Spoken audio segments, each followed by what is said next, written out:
Oh, John, we've got to get a picture of this one. It's another Woody wagon. And you know how partial I am to Woody wagons.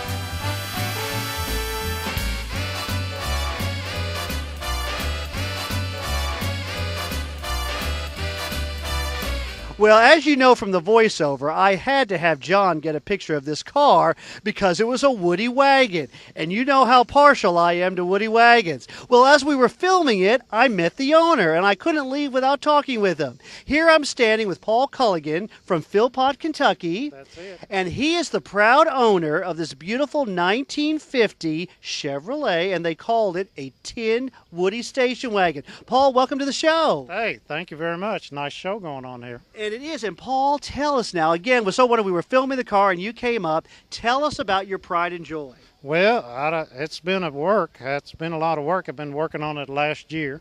And anyway, it's been a chore. It's really an oddball car, but I wanted one since I was a kid, and some neighbors down the highway had one, and I finally found one, but it was rough. Okay. Did this one come out of Philpott? No, this one came from got it from a guy down in Tennessee. Wow. Okay. So, but it was in a junkyard. So I bought it out of a junkyard and been in the junkyard possibly 20, 30 years maybe. Oh, so wow. it was, so par for the course. But so what now? Was it all complete though? Did it have an engine? You have to find an engine. the engine was in it, but it was I just took a chance on it and did a bunch of work on it, and the engine is running good. I got the original engine in it, and did a whole bunch of work, especially to the body and the car and the running gear, and got it going where it goes down the road at 55 mile an hour, nice and smooth now. So.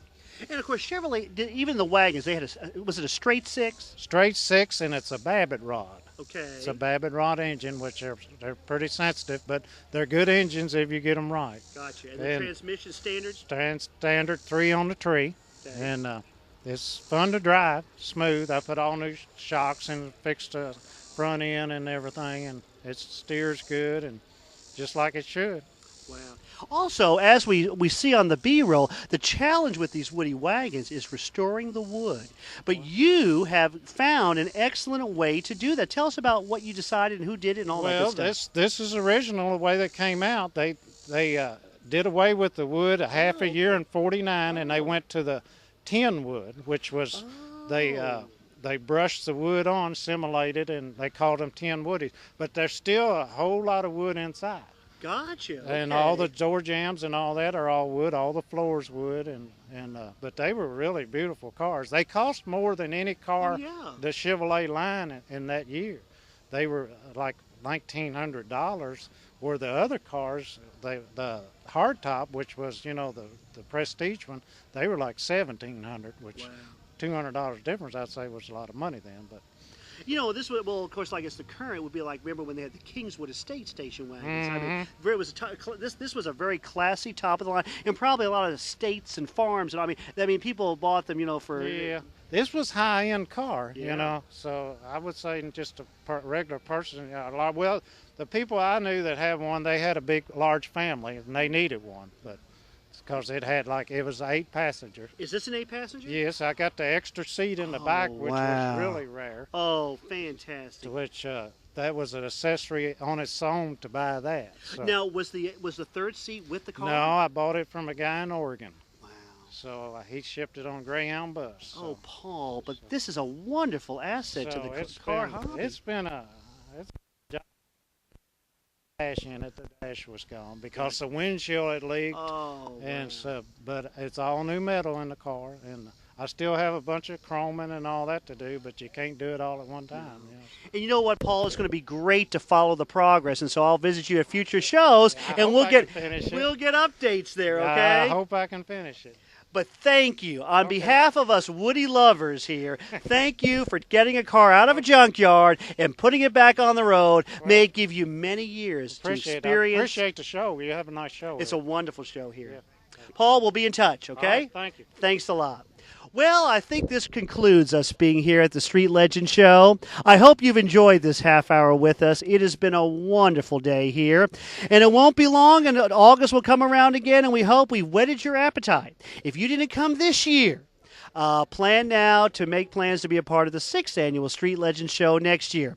And, of course, as we continue on, get involved, get a car, get yours out, and together, let's experience the joy of classic cars. And here's what's on tap as we really finish the cruising season of 2011. We begin on Saturday, September 17th with the Mustang Roundup hosted by the Crazy Horse Mustang Club. This is located at Champion Ford, 140 Southtown Boulevard in Owensboro, Kentucky. Registration is from 8 to noon, and the awards presentation will be at 3:30. The entrance fee is $15. For more information, call Debbie at 270-315-9026 or Robert at 270-298-7151. That night, being the third Saturday of the month, of course, is the G.D. Ritzy's Cruise In out at their 54 location. Again, call Mike Courtney at 270-852-8887. On the 24th, we're finishing up September, and that will be the last cruise-in at Old South Barbecue for the year. Okay, so the Old South Barbecue Cruise-In is there on the 24th at the Old South Barbecue out at Highway 54. For more information, call Mitzi or Jason Schuler at 270-926-6464. As we move into October, the final month of the cruise-in season, as you know, the first week goes to the Sunset Cruisers and the Town Square Mall Cruise-In, and that will be Saturday, October 1. For more information, contact Joe Anderson at 270-315-4265. On October 8th, it's the final cruise-in of 2011 at Lowe's, sponsored by the Owensboro Antique and Classic Auto Club. For more information on that one, contact Max Fendel at 316-2821. And Ritzy's will finish up the cruise-in season. First of all, on the 15th with a cruise-in at their 54 location, and then because October has 5 Saturdays, he will finish up on Saturday, October 29th with a cruise-in at his Frederick Street location. For more information on these events, contact Mike Courtney at 270-852-8887. And there you have it. As we move into winter, we will be sharing a lot of things that maybe are going on in other areas. But remember now, we use the cruising directory and what we know that's going on in our area. But if we miss something, by all means, go to my Facebook page, The Joy of Classic Cars, and say, Neil, would you please let everyone know we'll be doing such and such car event on such and such day, and we'd like to invite you to belong. And so if you do that, we'll be glad to pass the information along. Again, it's hard to believe the cruising season's coming to an end, but nevertheless, we're still going to have a wonderful 6-week time to experience the joy of classic cars.